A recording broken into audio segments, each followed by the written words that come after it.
नमस्कार विद्यार्थी मित्रांनो, स्वागत आहे तुमचं गणित शिकूया यूट्यूब चॅनलमध्ये. विद्यार्थी मित्रांनो, आपण इयत्ता 10वी गणित भाग 1 यामधील प्रकरण 6 सांख्यिकी याचा अभ्यास करत आहोत. त्यामध्ये आज आपण वृत्तालेख या घटकासंदर्भात माहिती करून घेणार आहोत.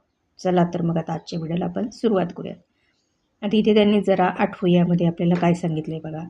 मागील इयत्तांमध्ये आपण भूगोल व विज्ञान या विषयांमध्ये खालील आलेख पाहिले आहेत. अशा आलेखांना वृत्तालेख म्हणतात. हे बघितलेले तुम्ही, हे तुम्हाला माहिती आहे की जमीन किती टक्के, पाणी किती टक्के, अशा प्रकारचे ते आलेखात ऑक्सिजन, इतर वायू, नायट्रोजन वगैरे किती टक्के, हे असं या प्रकारे या आलेखाने दाखवलं जातं. म्हणजे पृथ्वीवरील जमीन व पाणी यांचे प्रमाण, हवेतील विविध घटकांचे प्रमाण. ही आकृती आहे 6.7. आता हा जो आकृती 6.8 मधला वृत्तालेख आहे तो काय आहे तर सांख्यिकी सामग्री संपूर्ण वृत्तात म्हणजे वर्तुळात, हे जे वर्तुळ आहे त्याच्यामध्ये दाखवली जाते आणि सामग्रीतील जे वेगवेगळे घटक आहेत ते प्रमाणबद्ध पाकळ्या, म्हणजे ही पाकळी आहे बघा AOB, हे आपण शिकणारच आहोत किंवा मागच्या इयत्तेत आपण शिकलेलो आहोत. वर्तुळ पाकळी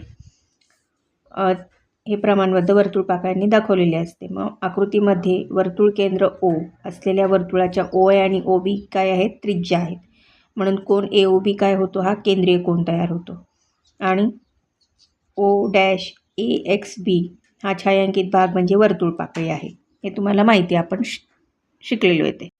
तर वृत्तालेखाचं वाचन आता कसं करतात बघा. आता हा खाली इथे हा वृत्तालेख दिला आहे आकृती 6.9 मध्ये, आणि याच्यावर आपल्याला एकदा बघितलं कीच लक्षात येतं की ह्या वर्तुळामध्ये 15% टेनिस खेळाडू आहे किंवा 37% क्रिकेट खेळाडू आहेत. म्हणजेच काय इथे आता की इयत्ता 10वीतील 120 मुलांना तुमचा आवडता खेळ कोणता हा प्रश्न विचारला तर मिळालेली माहिती काय दाखवलेली ह्या वृत्तालेखाने दाखवली. तर सर्वाधिक आवडीचा खेळ बघा कोणता आहे.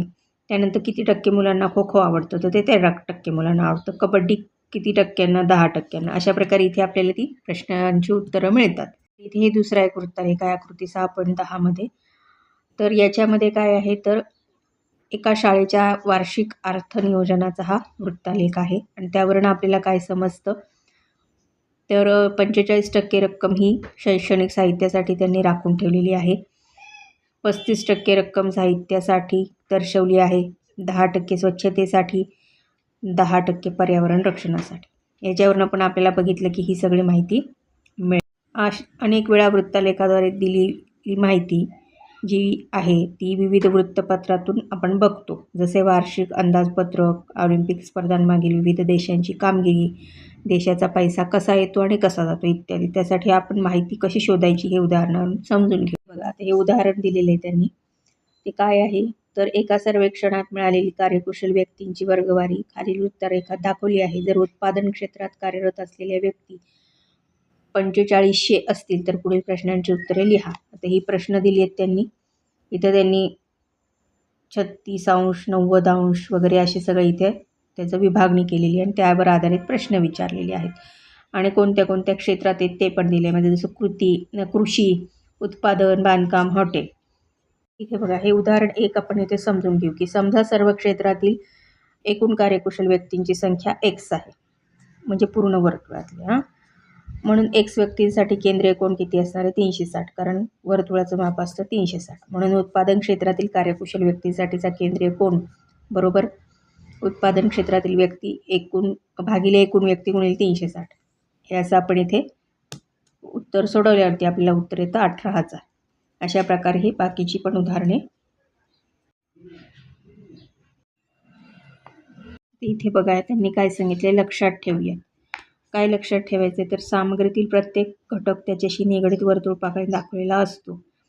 वर्तुळ पाकळीच्या केंद्रीय कोनाचे माप त्या विशिष्ट घटकांच्या नोंदीच्या प्रमाणात असते. केंद्रीय कोनाचे माप हे θ असतं. मग θ बरोबर निगडित घटकातील संख्या छेद एकूण घटकातील संख्या गुणिले 360. म्हणून योग्य त्रिज्येचे वर्तुळ काढावे. प्रत्येक घटकातील संख्येच्या प्रमाणात केंद्रीय कोन घेऊन वर्तुळाचे पाकळ्यात विभाजन केलेले